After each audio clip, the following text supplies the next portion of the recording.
Hello, I'm Rachel from Douentza Garden in Ireland, and today I'm behind the camera and I want to bring you on a visit to an exceptional garden on the island of Madeira, where the climate is balmy and the lush green of subtropical planting will transport you. Expect to see tree ferns, one of the largest cycad collections in the world, and cymbidium orchids in open air display. So come with me to Monte Palace Garden.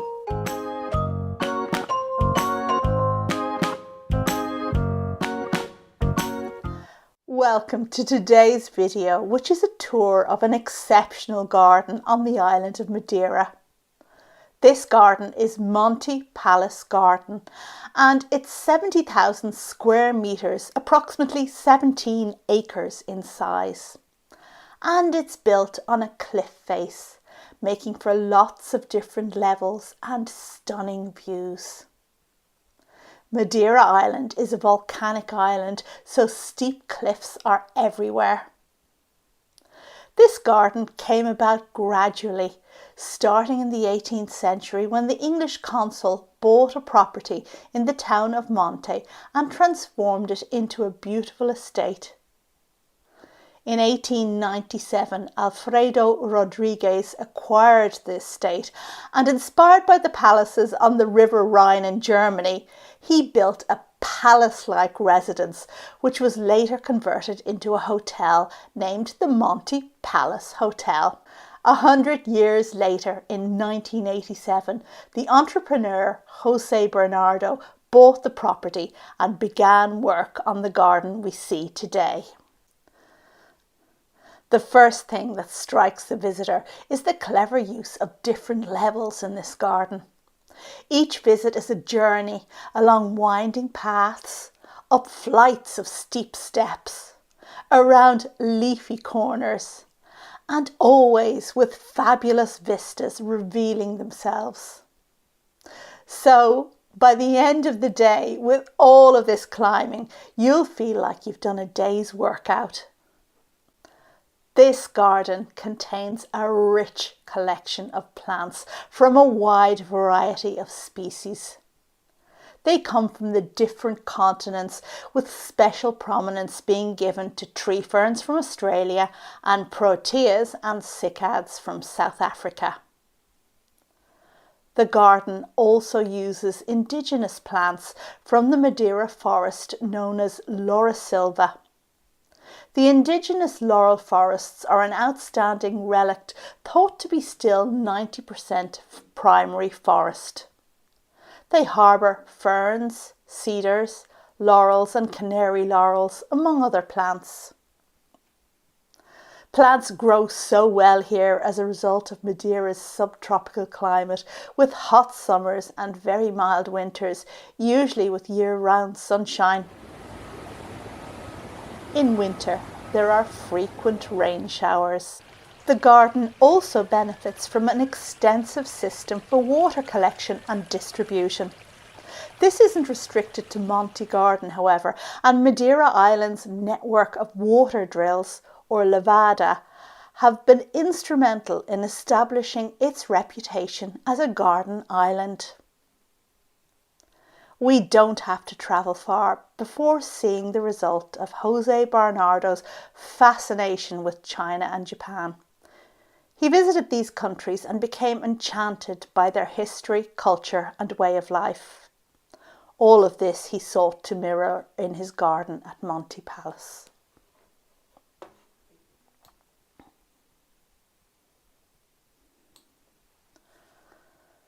The garden lanes are adorned with pagodas, Buddhas, lanterns and objects from many different parts of the world.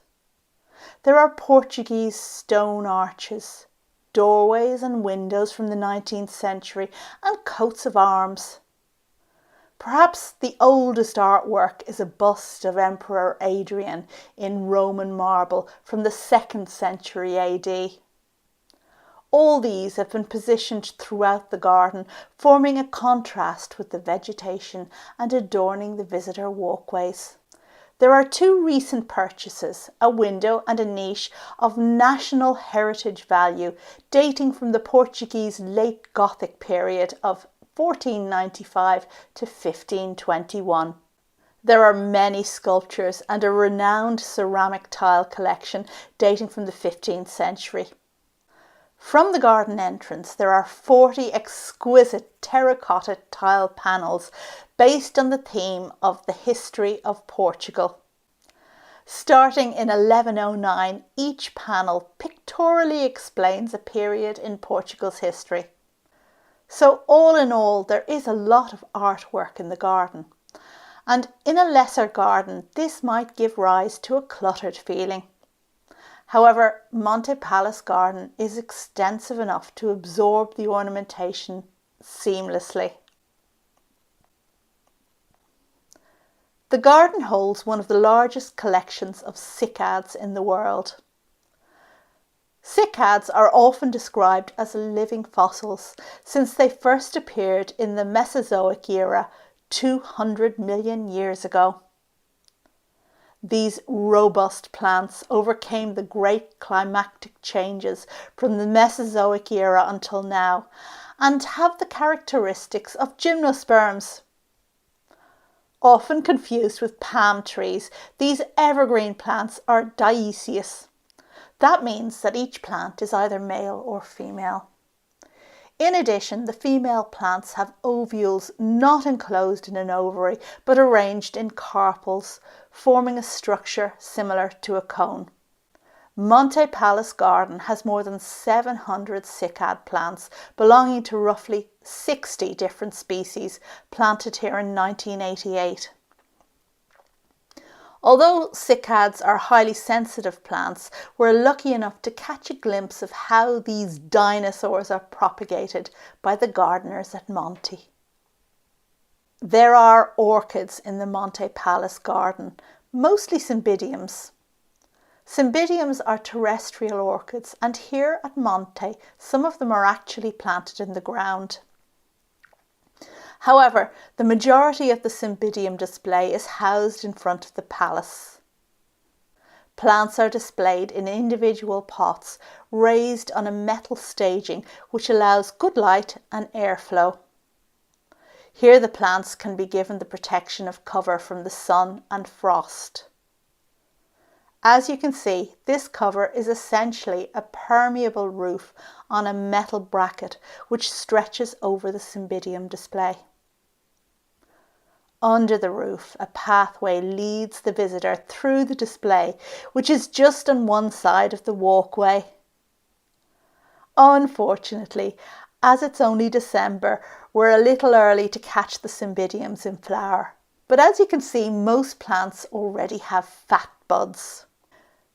When in full flower, this really must be an amazing sight, as there are around 5 levels to this display, giving the impression that you're walking beside a wall of glorious orchid flowers.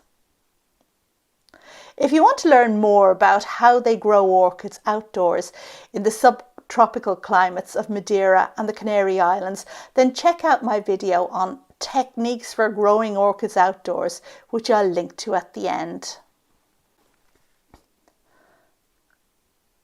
My feet are now getting tired from this long walk and climb around the Monte Garden, but I am sad that it's come to an end.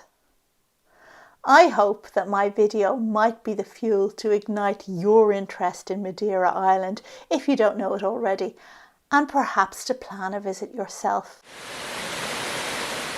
There's so much here to see and do for us plant lovers, and if you do decide to visit, whatever you do, don't miss out on a visit to the fabulous Monte Palace Garden. Thank you as always for watching my video. If you enjoyed it, then consider subscribing by hitting the subscribe button so that you don't miss out on any of my future content. I'll see you on the next video. Bye.